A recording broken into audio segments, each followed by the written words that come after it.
Shalom dan selamat pagi untuk kita semua. Kami dari kelompok Yosua akan mempresentasikan tentang hubungan iman Kristen dengan moralitas dan karakter Kristiani dengan dosen pengampu Bapak Suhutan P. Simanolang SPDK MPDK. Adapun kami yang mempresentasikan ini beranggota 8 orang dengan saya sendiri yaitu Bella Kristi Graceva Sagala dan teman-teman saya Devita Wirani Saragi, Devi Octavia Sari Sitorus, Moy Maria Silvia, Jonathan Unedo, Putri Wanti Sinaga, Romeo Romario Ginting, dan Wardani H. Parsauran Sianturi. Dalam presentasi ini kami akan membahas tentang 3 pokok bahasan. Yang pertama yaitu pengertian etika dan moralitas yang akan dibacakan oleh saya sendiri dan teman saya Moy. Yang kedua ada membangun norma untuk penilaian moral yang akan dibacakan oleh Romeo Ginting dan Putri Sinaga. Dan yang ketiga adalah menggali dan membangun karakter Kristiani yang akan dibacakan oleh teman saya Depi, Depita, Wardani, dan Jonathan.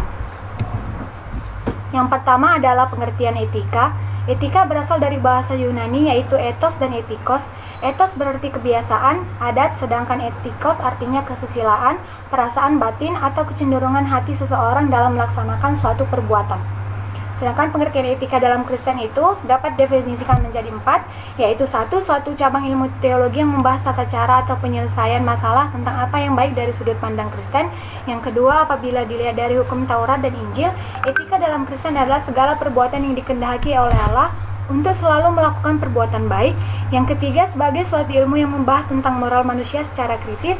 Yang keempat, anggapan akan kasih setia Allah yang akan menyelamatkan hidup manusia. Sedikit lagi saya akan membahas tentang pengertian etika. Etika ada dalam etika perjanjian lama dan etika dalam perjanjian baru. Etika dalam perjanjian lama adalah anugerah Allah terhadap umatnya dan tuntutan perintahnya yang terikat pada tindakannya demi keselamatan umat manusia. Contohnya itu seperti manusia pertama, seperti yang kita ketahui manusia pertama yaitu Adam dan istrinya Hawa. Jadi pada waktu Adam dan Hawa diciptakan oleh Allah memberikan sebuah perintah kepada Adam, yaitu berupa larangan untuk tidak memetik dan memakan buah dari pohon pengetahuan yang baik dan yang jahat yang berada dalam Taman Eden. Namun, Hawa yang sudah jatuh ke dalam dosa dengan bujukan dari ular, juga membujuk suaminya yaitu Adam untuk jatuh ke dalam dosa, yaitu dengan memetik dan memakan buah yang dilarang oleh Allah. Maka dari itu, ketika Allah mengetahui perbuatan itu, tindakan yang dilakukan oleh Allah merupakan tindakan etos, yaitu sikap dasar dalam berbuat sesuatu. Tindakan ini mencerminkan sikap kasih Allah kepada manusia, yaitu ketika manusia pertama jatuh ke dalam dosa, yang kemudian mereka berdua telanjang dan merasa malu, mereka bersembunyi di antara pohon dalam taman. Kemudian Allah mencarinya dan lebih dahulu menyapa manusia, yang bisa kita lihat di dalam Kejadian 3 ayat 9. Dari penjelasan yang saya jelaskan tadi itu dapat kita lihat bahwa etos yang ditunjukkan Allah itu menunjukkan bahwa Allah mau merendahkan dirinya dan memperlihatkan sikap kasihnya kepada manusia berdosa. Namun sikap dan respon manusia terhadap kebaikan Allah itu justru meningkatkan perbuatan dosa pada manusia. Yang kedua, ada etika perjanjian baru. Etika perjanjian baru adalah suatu sikap dan kelakuan orang-orang Kristen yang berkaitan dengan kehidupan sehari-hari. Pengertian moralitas, moral berasal dari bahasa Latin yaitu mors yang merupakan kata jamak dari mos, yaitu adat kebiasaan. Maka moral itu adalah ajaran mengenai hal yang baik dan yang buruk yang berhubungan dengan tingkah laku dan perbuatan manusia. Beberapa prinsip-prinsip moral Kristen. Yang pertama, kebaikan hanya milik Tuhan. Terdapat pada Roma 3 ayat 10-12, tidak ada satupun orang benar, berakal budi, dan tidak ada yang mencari Allah. Yang kedua, orang yang baik akan berbuat baik. Terdapat pada Lukas 6 ayat 43-45, bahwa hati yang baik bukan saja menghasilkan perkataan yang baik, tetapi pikiran yang baik dan tindakan serta segala hal baik lainnya. Yang ketiga, mengikuti moralitas Yesus yang terdapat pada Matius 3 ayat 11, dijelaskan di mana Yesus memberikan teladan terhadap kerendahan hati. Yang keempat, berkorban untuk orang lain, terdapat pada Yohanes 19 ayat 18, Yesus memberikan hidupnya untuk sahabatnya dengan disalibkan di Kalvari sebagai pengganti dosa umat manusia. Membangun norma untuk penilaian moral. Norma merupakan suatu perwujudan dari martabat yang dimiliki oleh setiap manusia sebagai makhluk sosial. Salah satu jenis norma adalah norma agama, di mana norma agama berasal dari aturan-aturan yang yang terdapat dalam ajaran agama. Aturan-aturan ini dapat berupa perintah, larangan, ataupun anjuran, sehingga berfungsi untuk mengatur hubungan antara individu dengan Tuhan yang ia anut. Karena hal ini, norma bersifat sebagai dogmatis, yaitu tidak dapat dikurangi ataupun ditambah. Norma agama diciptakan sebagai alat untuk mengatur perilaku manusia agar memiliki perilaku yang lebih baik dan sesuai dengan ajaran agama tersebut. Individu yang taat terhadap norma yang berlaku akan dianggap telah berperilaku sesuai norma, sehingga telah dianggap sebagai individu yang bersikap baik. Moral merupakan sistem nilai yang berguna untuk mengatur tingkah laku manusia sehingga sesuai dengan aturan atau perintah yang telah dianggap baik dan telah diwariskan secara turun-temurun dalam lingkungan masyarakat. Etika merupakan ilmu yang mempelajari norma-norma sebagai ukuran untuk menilai secara etis. Etis berarti baik, benar, dan bertanggung jawab. Oleh karena itu, kita sebagai umat Kristiani ada dua teori yang mengatakan cara seseorang membangun norma atau penilaian etisnya, yaitu dengan cara satu, teori teleologis. Teori ini berpendapat bahwa kebaikan atau kebenaran itu ditentukan oleh tujuan yang baik. Jadi, kalau seseorang mempunyai tujuan yang baik yang mendorong suatu tindakan, apapun tindakan itu pasti dinilai baik karena tujuannya baik. Contoh etika teleologis dalam kehidupan yaitu satu, seorang anak mencuri untuk membeli obat ibunya yang sedang sakit. Tindakan ini baik untuk moral dan kemanusiaan, tetapi dari aspek hukum, tindakan ini melanggar hukum, sehingga etika teleologis lebih bersifat situasional. Karena tujuan dan akibatnya suatu tindakan ini bisa sangat bergantung pada situasi khusus tertentu. Kedua, yaitu teori deontologis. Teori deontologis pada prinsipnya berpendapat bahwa suatu tindakan dinilai baik atau buruk berdasarkan apakah tindakan itu sesuai atau tidak dengan kewajiban yang telah ditentukan. Karena bagi etika deontologi, yang menjadi dasar baik buruknya perbuatan adalah kewajiban yang telah ditentukan. Atau dengan kata lain, suatu tindakan dianggap baik karena tindakan itu memang baik pada dirinya sendiri dan telah mengikuti kewajiban yang telah ditentukan. Sehingga contoh dari etika deontologis dalam kehidupan ini yaitu jika seseorang diberi tugas dan melaksanakannya sesuai dengan tugas, maka dia anggap benar, sedangkan dianggap salah ketika dia tidak mengerjakan tugas. Itulah contoh etika deontologis di dalam kehidupan sehari-hari. Menggali dan membangun karakter Kristiani. 1. Pengertian karakter Kristen adalah sifat-sifat yang melekat pada kepribadian seseorang, sedangkan Kristen adalah sebutan bagi seseorang yang telah menerima Yesus Kristus sebagai Tuhan dan Juru Selamat secara pribadi, serta meladeni hidup dan ajaran-ajarannya dalam kehidupan sehari-hari. Dengan demikian, karakter Kristen disebut juga sifat-sifat Kristen, yaitu seperti kualitas rohani yang dimiliki seseorang Kristen. Yang kedua, membentuk karakter.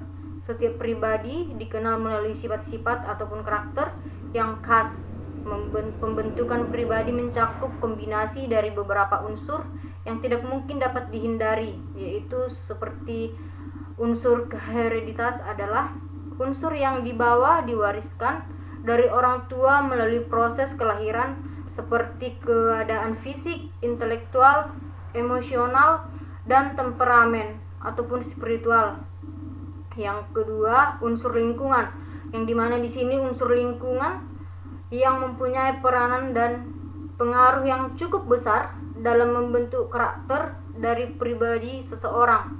Yang ketiga, unsur kebiasaan. Unsur kebiasaan adalah suatu tindakan atau tingkah laku yang diperoleh dari seseorang untuk pembentukan karakter. Pembangunan karakter Kristiani. Yang pertama, meneladani karakter Allah.